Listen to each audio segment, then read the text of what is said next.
Alright, today we're continuing with the 6.5 PRC. Today we're using the Berger 140 grain hybrid target bullets and reloader 23. So we're going to change up our techniques a little bit today. Because I don't have a lot of these Bergers, I only have 100 and I'd really like to find a good load. We're going to use 3-shot groups. We're going to start out at 52.6 grains and work our way up to 54.1. We're going to look at these and try to pick the one that has the best SD and then go ahead and try to tune a little bit with overall lengths. So Berger has some recommendations on their website. We're going to go ahead and follow those. So these hit the lands in my rifle cartridge-based ogive at 2.375. So we're going to go ahead and load these for the first half of the video at 2.360. So that is about 15 thousandths off the lands. We're going to start there.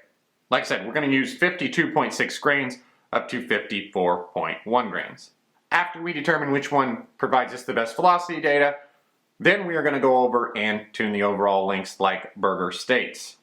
So they basically say to seat the bullets deeper. As you can see here, I'll throw up exactly what they say to do. We're going to go ahead and follow that in the next part of this video. So let's get out there and let's see if we can get some good velocity data. Alright, we're out here on the range. This is my 24-inch Bergera B14 HMR chambered in 6.5 PRC. So today we're shooting the Berger 140 hybrid targets. We're going to do 3-shot groups here, trying to find a velocity node or a spot where hopefully we can get some good SDs. So we are going to look at the groups today, but that's not the main point of the video. So the gun is cold. Have not shot it today. It's also dirty. I haven't cleaned it since the last time we shot it. We're getting velocity data through our lab radar chronograph. Target's at 100 yards. Orange dots are 1 inch. It's about probably close to 40 degrees out. Very nice day, very little wind. Hopefully a good day to do some shooting. All right, so we are going to single feed these because at the length they're at, there's no way they're going to fit in the magazine. All right, so we're going to go ahead and get started. Starting out with the lowest charge.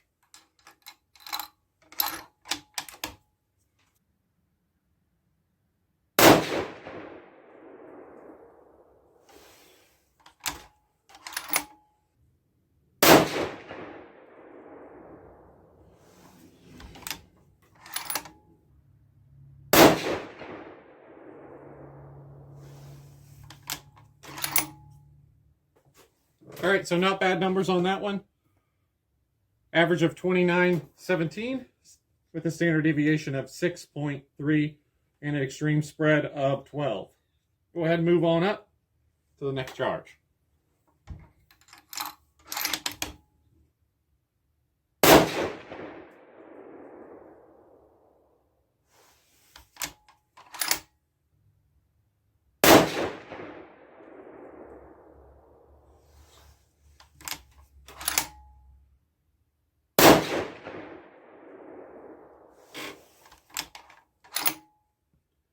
So about the same velocity there.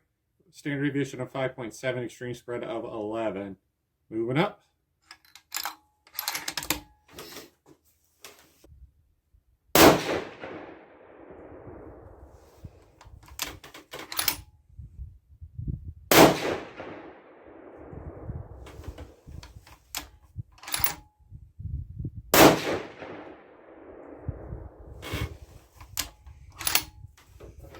Alright, so that one, our standard deviation dropped to 3.2 and our extreme spread is 6.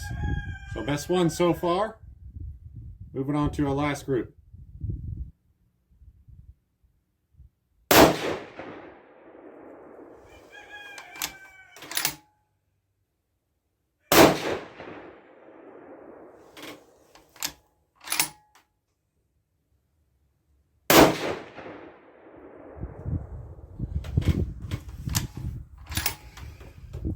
All right, and so that one was our worst one, SDs as well. So let's get over, check out the target, and let's get down to the bench, and let's see where we're going to go from here.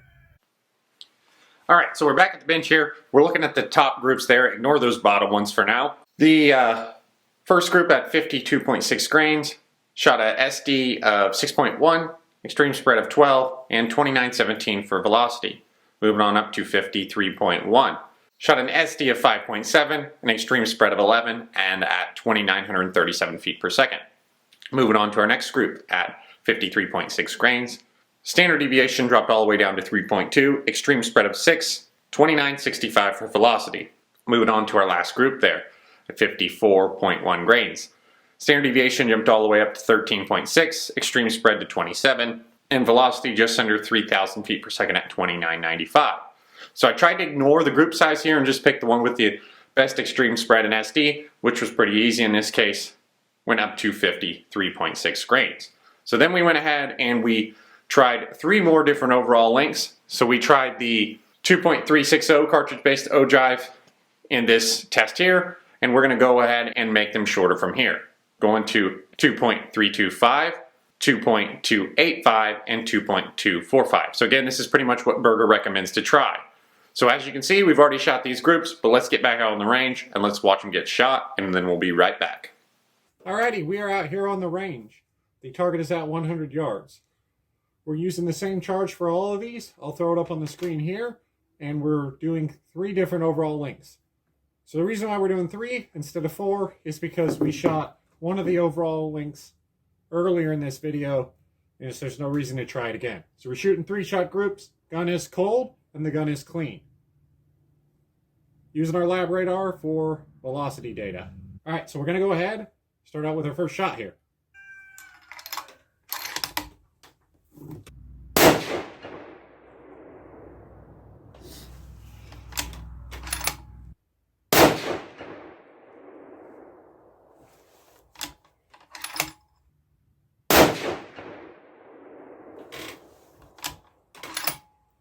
Alright, so not a bad start there. Our standard deviation did come up to 7.2, and the last time we were on the range with this charge, it was 3 point something. Alright, moving up, or I guess moving shorter, I guess shall we say.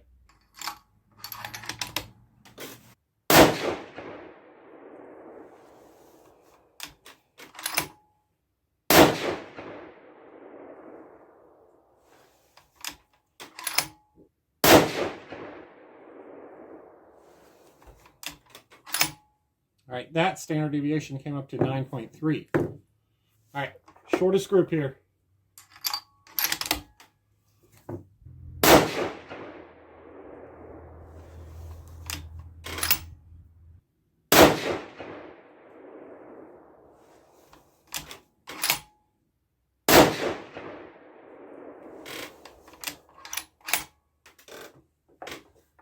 All right, so to me that doesn't look incredibly conclusive, but let's get over there and let's check her out.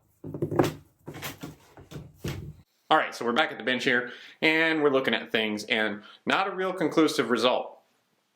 So our first group, the little bit shorter group at 2.325 cartridge-based ogive, shot a 0.69 inch group, horizontal stringing pretty much. Standard deviation jumped up to 7.2, extreme spread at 14, 29.56 for velocity. Moving down to 2.285 cartridge-based ogive. We shot a 0.72 inch group. 2 in the same hole, and that one that kind of dropped low and to the left. Extreme spread up to 18, standard deviation up to 9.3, and 29.66 for velocity. Alright, so moving up to our last group there at 2.245. The extreme spread jumped to 39. I know it says 19.5 there, but that's a mistake on my part. Standard deviation was 19.5 and 29.62 total for velocity. So overall, I mean, if you look at the 4 groups, at all the different overall lengths at the same charge weight, they're all basically 0.7 inch groups. I mean, throw in some human error and some measurement error, and they're all 0.72 inch groups. So based on this, I guess if I was going to use something without doing any additional load workup, I would use the 53.6 grain load at the longest overall length at 2.360 cartridge-based ogive. So that third group across on the top. I think we'll go ahead and load some of these up and go out a little bit long range, and we'll see how they shoot. So thank you guys for watching. I'm not sure that this video turned out exactly like I'd like to turn out, but I guess we did learn something, that in this case with 3-shot groups, the overall length really didn't matter. Gun pretty much shot them the same. So alrighty, thank you guys for watching, and we'll see you next time.